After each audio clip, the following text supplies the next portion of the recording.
These are some snapdragons that I am going to move up because they've been in these little seed trays for about 8 weeks. And so what I do is I take a little bamboo. You can use a pencil eraser, anything that will help push that plug up.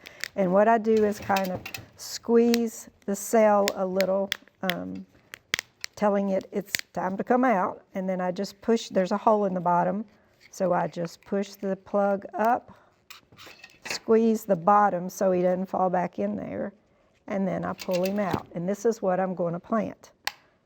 This is my potting mix. Fill the pot about halfway, but I'm just going to take this little plug, and this is a single stem so I can bury it fairly deep. So I just put him back in there and I backfill.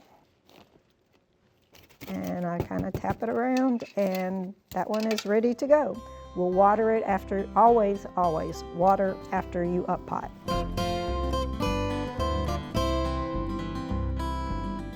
Thanks for watching. We have other quick tips. Just subscribe below.